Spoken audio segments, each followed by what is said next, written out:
넘어갈게요. 자, 다음은 안전용기 포장인데요. 이거 굉장히 중요한 영역이죠. 자, 안전용기 포장 뭔지 볼게요. 만 5세 미만 또 수치가 나왔습니다. 자, 만 5세 미만의 어린이가 개봉하기 어렵게 설계, 고안된 용기나 포장을 말한다라고 합니다. 자, 우리가 리무버 같은 거 뚜껑 보시면 바로 돌리면 안 열리고 눌러서 돌려야 열리잖아요. 그런 이제 용기를 푸시 앤 턴 타입 캡이라고 하는데 이런 용기들을 얘기합니다. 자, 그래서 만 5세 미만의 아기들이 개봉하기 어려운 것들을 얘기하고요. 이제 밑에 좀 더 세부적인 내용을 보면요. 안전용기 포장을 사용에 대한 품목은 이제 밑에 세 가지와 같다 해서 세 가지 무조건 알아야겠죠. 다만 제외되는 게 있다고 합니다. 자, 일회용 제품.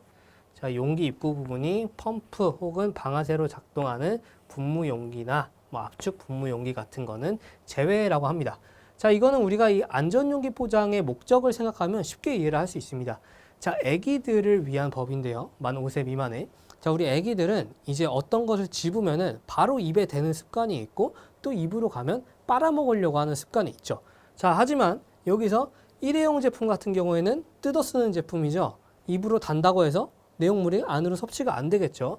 자, 펌프나 분무용기, 압축 분무용기도 마찬가지입니다. 내용물을 이제 빨아먹을, 섭취할 확률이 적기 때문에 이런 것들은 안전용기 포장해서 제외를 한다, 안 해도 된다라는 거고요. 자, 하지만 이제 해야 되는 거 세 가지를 알아야겠죠. 자, 첫 번째, 아세톤을 함유하는 네일 에나벨 리무버나 네일 폴리시 리무버입니다.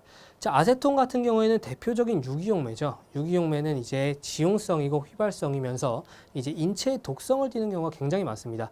자, 하지만 이 아세톤이 그나마 인체에서 좀 덜 유해하기 때문에 희석해서 화장품에서 많이 사용되는 거예요. 자, 하지만 그럼에도 불구하고 이 안전용기 포장은 더 엄격하게 관리가 돼야 되기 때문에 아세톤을 함유하고 있는 리무버 등의 제품이라면 이제 안전용기 포장을 해야 된다라는 거고요. 자, 두 번째, 어린이용 오일 등 개별 포장당 탄화수소류를 10% 이상 함유하고 운동 점도가 21cm 스톡스 이하인 비에멀전 타입의 액체 상태 제품까지 자, 이렇게 체크를 하고 넘어가야 되는데요. 자, 일단 탄화수소라고 하면 뒤에서 또 배울 텐데 이 원래는 원칙적으로 화장품에 사용할 수 없는 원료입니다.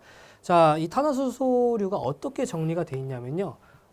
석유의 정제 과정에서 나오는 부산물이라고 되어 있어요.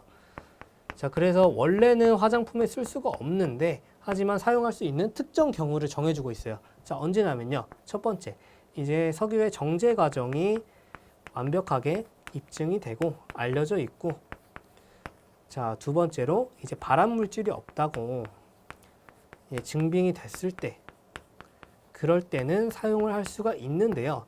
자, 어찌됐건 사용할 수 있는 경우가 있습니다. 그렇기 때문에 10% 이상을 함유하고 그 밑으로는 이제 운동 점도에 대한 얘기가 나와요. 점도는 제가 심화 수업에서 말씀을 드릴 건데요. 21cm 스톡스 이하라고 나와 있습니다. 즉, 이 수치가 내려갈수록 더 리퀴드, 유동성을 띠고 액체가 되는 거거든요.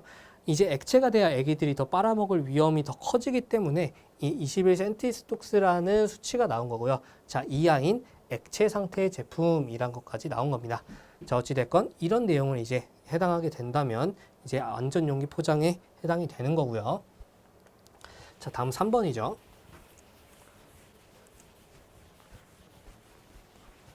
자, 3번 읽어볼게요. 개별 포장당 메틸살리실레이트를 5% 이상 함유한 메틸살리실레이트 바로 체크하고요. 5% 체크하고요. 여기도 액체 상태 제품까지 체크를 해야겠죠. 자, 메틸살리실레이트는 이제 인체 내에 들어가면 메탄올로 또 분해가 됩니다. 메탄올은 이제 독성을 띠는 물질이죠. 그렇기 때문에 5% 이상 함유했을 때 이럴 때도 안전용기 포장에 해당이 되고요. 자, 어려운 말은 아닌데 혹시 모르니까 개별 포장까지 체크를 합시다. 여러분들 2번도 개별 포장이란 얘기가 나와 있어요. 3번에도 나와 있고. 자, 뭐 세트, 선물 세트에서도 각각의 개별 포장당 이런 수치에 해당하는지를 봐야 된다라는 거겠죠. 자, 그리고 밑에 내용은 여러분들이 한번 읽어보시면 다 아시고 우리가 한번 했던 내용입니다. 한번 읽어보고 넘어가 주시고요. 자, 다음에 1차 포장입니다. 자, 1차 포장 읽어볼게요. 화장품 제조 시에 내용물과 직접 접촉하는 포장 용기를 말한다라고 되어 있어요. 자, 말 그대로 내용물과 직접 접촉하는, 자, 예시를 한번 들어볼게요. 얘가 화장품이라고 쳤을 때 내용물이 이제 안에 들어가 있겠죠? 그랬을 때 이 내용물을 담고 있는 이 용기가 1차 포장일 겁니다. 자, 그리고 2차 포장 읽어보자면요. 1차 포장을 수용하는 한 개 또는 그 이상의 포장과 보호제 및 표시의 목적으로 한 이제 포장 등을 말한다라고 되어 있어요. 즉, 설명서가 될 수도 있고요. 단상자가 될 수도 있고요. 카톤 박스가 될 수도 있고요. 자, 이 예시를 가지고 다시 설명해 드리자면, 자, 이렇게 화장품 1차 포장이 있는데, 1차 포장에 설명서도 넣을 거고, 단상자로도 할 거고, 여러 가지 포장을 할 건데, 그랬을 때 이 모든 것들이 다 2차 포장이라는 거예요. 자, 무슨 말인지 아시겠죠? 자, 근데 여기서 앞에 1차 포장을 수용하는 한 개 또는이라고 돼 있어요. 이게 무슨 말이냐면, 다시 이 예시를 가지고 말씀을 드리자면, 이 용기가 단상자도 없고 첨부 문서도 없고 이거 자체가 완제품이라는 거예요. 즉 1차 포장밖에 없을 경우에는 이 용기가 1차 포장이면서 2차 포장이라는 거죠. 자, 이런 말을 왜 하냐면요. 1차 포장에는 필수적으로 표기해야 되는 사항들이 있고요. 자, 2차 포장에도 필수적으로 표기해야 되는 사항이 있습니다. 자, 하지만 이렇게 1차 포장이 2차 포장이기도 할 때는 이 2차 포장 내용까지도 당연히 적어줘야겠죠. 자, 그래서 이런 내용이 있다. 1차 포장을 수용하는 한 개 또는 이라는 내용이 있다라는 거 이해를 하고 가시고요. 자, 다음에 사용기한 볼게요. 화장품이 제조된 날로부터 적절한 보관 상태에서 제품의 고유 특성을 간직한 채 자, 소비자가 안정적으로 사용할 수 있는 최소한의 기한을 말한다라고 되어 있어요. 자, 여러분들 우리 화장품 보면 밑에 써 있을 수도 있고 뒤에 써 있을 수도 있고 사용 기한이 항상 써 있죠. 예를 들면 뭐 EXP 2021년 0310 이런 식으로 써 있을 수도 있고요. EXP가 없고 이때까지 이렇게 써 있을 수도 있죠. 어찌됐건 키워드는 안정적으로 사용할 수 있는 최소한의 기한 이렇게까지 꼼꼼히 보아야 되시고요. 자, 하나만 더 알려드리자면 여러분들이 이렇게 사용 기한이 적혀 있어요. 자, 3월 10일까지라고 되어 있는데 우리가 이걸 월까지만 적고 싶다라고 하면요. 자, 3월까지라고 적는 게 아니라 그 전월 직전월인 2월까지라고 적으셔야 되는 거예요. 자, 왜냐면은 자, 우리가 생각을 해봤을 때 만약에 3월이라고 적으면 소비자가 3월 31일까지도 쓸 수 있나라고 오해를 할 수가 있겠죠. 그렇기 때문에 직전월로 월은 그렇게 작성을 하셔야 된다라는 거고요. 자, 다음 넘어갈게요.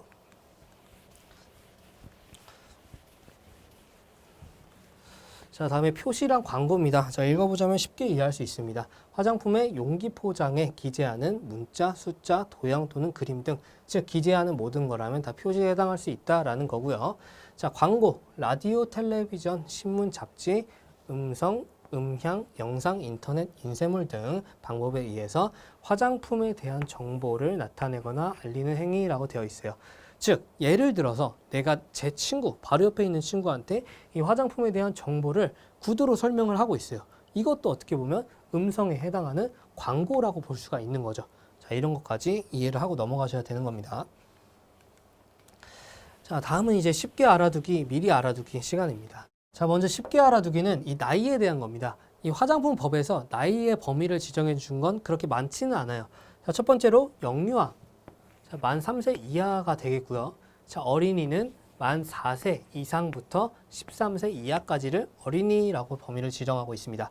자, 그리고 세 번째는 우리 방금 배웠죠. 안전용기 포장은 만 5세 미만이라는 숫자가 나왔었는데요. 자, 이 세 가지 모두 다 이 범위를 알고 계셔야겠죠. 하지만 놓치지 말아야 될 게, 자, 영유아와 어린이는 이하 이상이다, 포함을 한다라는 거를 꼭 알고 가시고요.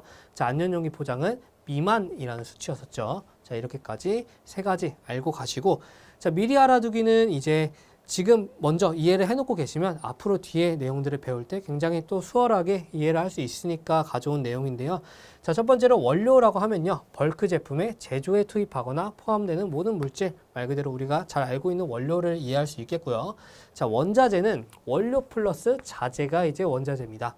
자, 자재는 단상자나 첨부 문서, 기타 여러 가지가 또 자재가 될 수 있겠죠. 자, 다음에는 반제품, 벌크 제품, 완제품 이렇게 세 가지는 꼭 묶어서 외워주셔야 되는데요. 자, 반제품 같은 경우에는 아직 제조가 다 끝나지 않은 거, 제조 공정 단계에 있는 것들을 얘기를 하고요. 자, 뭐 크림 베이스나 샴푸 베이스 같은 게 또 예시가 될 수 있겠습니다. 자, 그리고 벌크 제품은 이제 제조는 끝난 거죠. 제조는 끝났지만 용기까지의 충전이 아직 안 끝난 게, 충진이 안 끝난 게 벌크 제품입니다. 자, 그래서 간단하게만 그려보자면 우리가 화장품을 만들 때 화장품은 여러 가지 원료가 복합적으로 조성되죠. 자, 원료도 다 안 들어가고 제조 공정도 다 안 끝났다면 이게 반제품일 거고요. 자, 여기서 이제 공정이 다 끝났다. 하지만 충진은 안 됐다라고 하면 이게 벌크 제품일 겁니다. 자, 그리고 벌크 제품에서 이제 충진까지 만약에 되면 작은 용기로 이제 충진까지 됐다면 이거를 완제품으로 봐야 되겠는데요. 여기서 여러분들이 헷갈리지 마셔야 될게요. 자, 완제품 읽어보면서 설명드릴게요. 출하를 위해서 제품 포장 및 첨부 문서, 표시 공정 등을 포함해 모든 제조 공정이 완료된 제품을 완제품이라고 하고 있습니다. 자, 하지만 여기서 여러분들이 놓치지 말아야 될 건 표시 공정 등을 다 포함한 게 완제품이라는 거예요. 자, 이거를 가지고 예시를 또 들어볼게요. 자, 이렇게 화장품 만들었는데 여기에는 표시 공정으로 첨부 문서도 들어가야 되고 단상자도 들어가야 된다고 합니다. 자, 하지만 단상자 없이 이 1차 용기와 내용물만 가지고 우리가 얘기를 논할 때 얘는 완제품이 될 수가 없는 거죠. 왜냐하면은 표시 공정이 다 끝나지가 않았으니까요.